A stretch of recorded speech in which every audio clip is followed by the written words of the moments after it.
arrived at the Hadassah Guidance Bureau, and at once the testing began.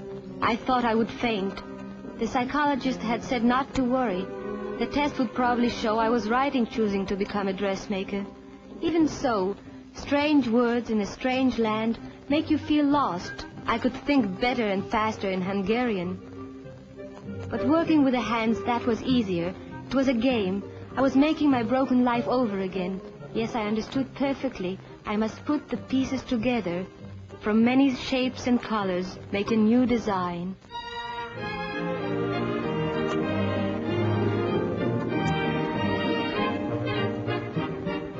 After the test, my parents and I were asked to wait outside.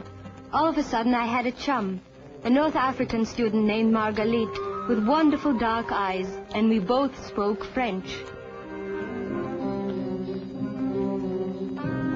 At last, an actual student would tell me what the Selitzberg High School was really like.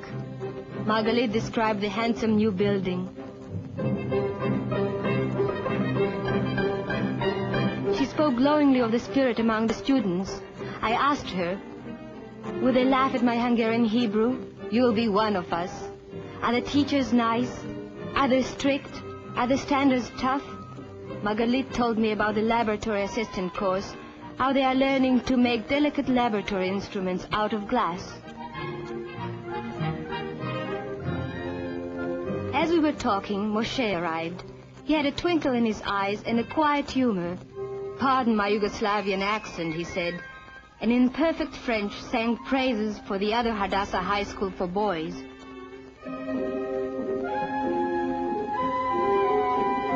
Naturally, he assured us, the Brandeis workshops are the most beautiful in all Jerusalem. Only the best-looking and brightest fellows are admitted. Margalit protested in vain. Then Moshe told us about the gleaming lathes and the exacting, painstaking work he did in the precision instrument and the fine mechanics workshop, how the students do actual repair work on scientific instruments and get paid for it too. If you ever run out of bobby pins, Moshe boasted, and you find an old horseshoe, our boys will make you a lifetime supply, real works of art too.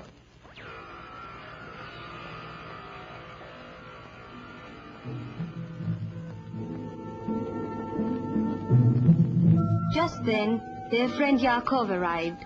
They had to coax him to talk about the Stephen Wise printing workshop at Brandeis. He was the more bashful type. He told us about the composing room and how books are made. Coming from Iran, where books are pretty rare, to Yaakov the printing of a book was still a miracle. Yaakov dreamed of someday mastering the type designer's art. His father had been a silversmith in Iran. Meanwhile, there was much to learn about linotype machines,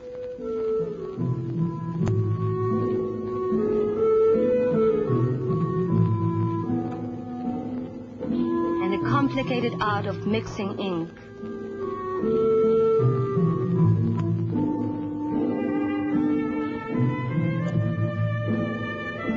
I liked listening to Yaakov best of all.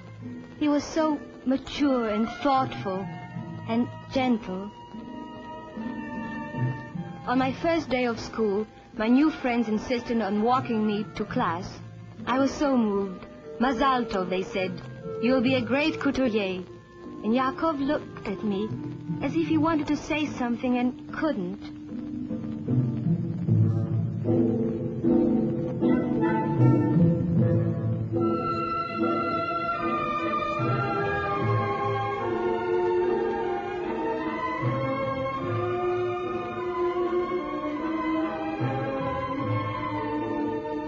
I was escorted to the weaving room. Knowing little Hebrew, I felt quite at a loss, almost like an intruder. I envied the girls at work. At least I could say shalom. The teacher listened as my translator told her all about me. I died 1,000 times, trying to keep from showing my nervousness. Ilona. I got the idea my teacher was going to have trouble with my Hungarian name, too.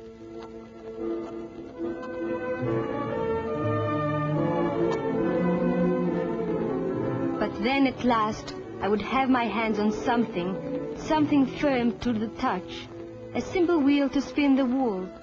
The teacher could talk to me now. Now I could understand what she was trying to tell me. All students begin with the very simplest operation, but it must be done right.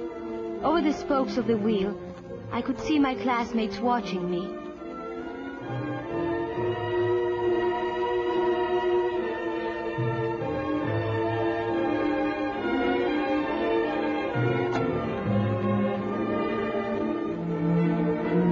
Would they like me? Would they be as friendly and as warm as...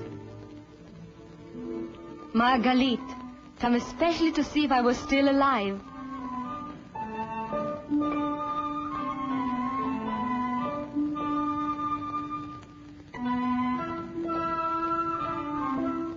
Isn't it just like I told you? Aren't the teachers wonderful? They know so much and are so patient.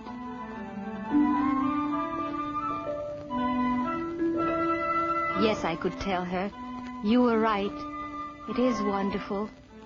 I'm happy to be here now.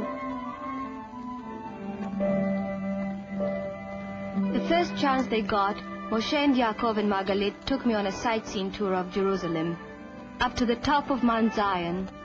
It was one of those first views of a beautiful sight that you will never forget in your whole lifetime. Yerushalayim. There is Mount Scopus and the Hadassah Hospital, landmarks to learn and words to remember.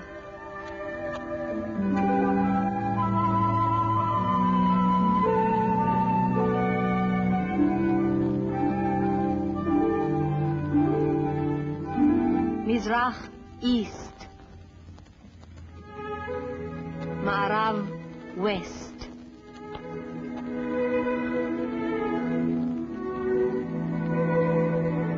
As time passed, I learned more and more how East and West were bringing color and beauty to Israeli designs, the lovely embroidery of the Orient.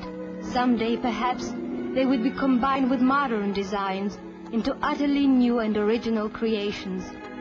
I must learn everything I could. Someday I might help create these sensational and new ideas.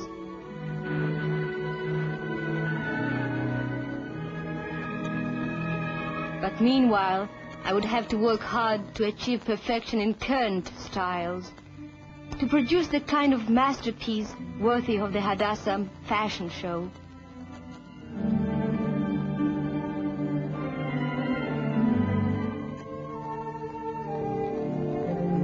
I was in the park that day with Moshe and Margalit, and thinking to myself how happy, how impossibly good I was feeling. Yaakov approached and called Moshe. What was up, we wondered. I could see Yaakov was very disturbed. My heart froze. What could be wrong?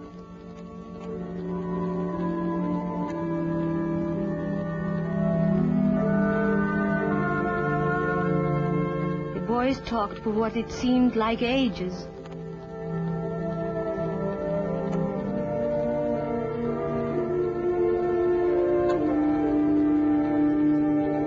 Yaakov left without a word of hello or goodbye.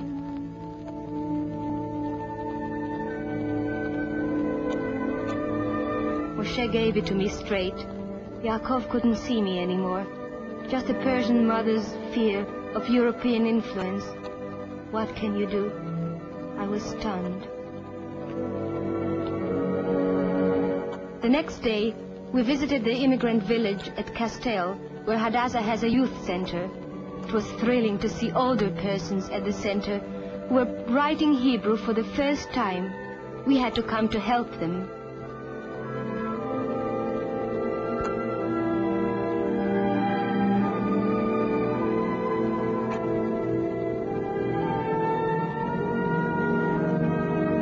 Imagine me, Ilona, teaching newcomers Hebrew. Mizrach, Ma'arav, East and West. I was learning that the mixing of the two could be painful, so painful. Yaakov did not come with us this day. I was not to see him for some time after that.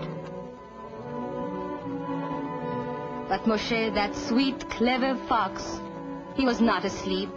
And one fine day, he was assembling a first-rate microscope in the Julian Mack workshops. It was to be used in the laboratory assistant department of our school.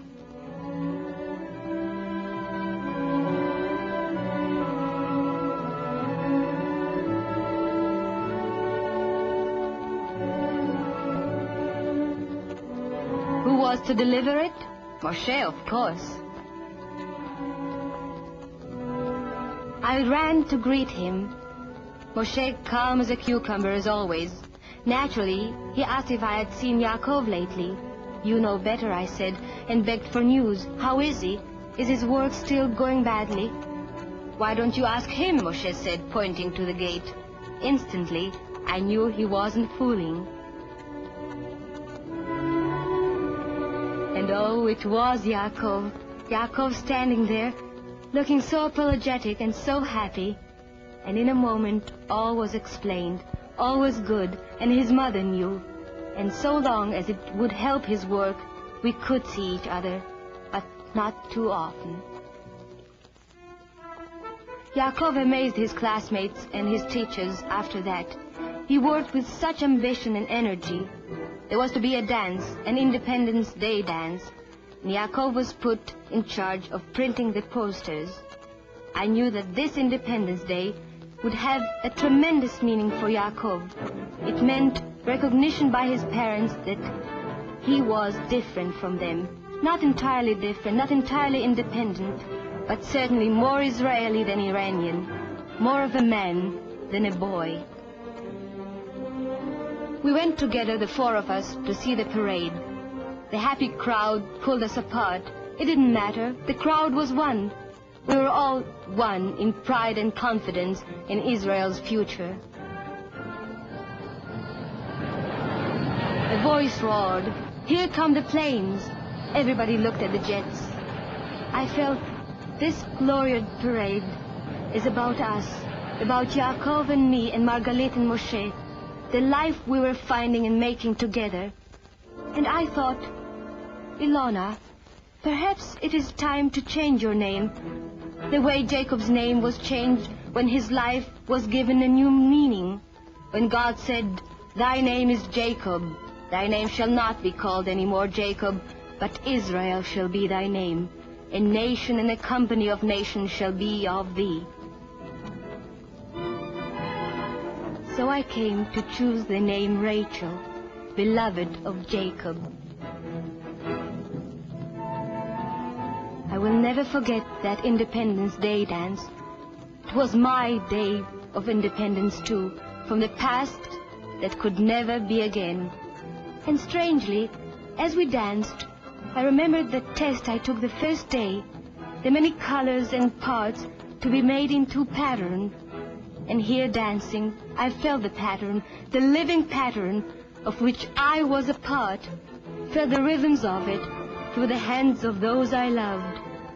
Now I could declare, in the oneness of our dancing wheel, Am Israel Chai, the people of Israel live.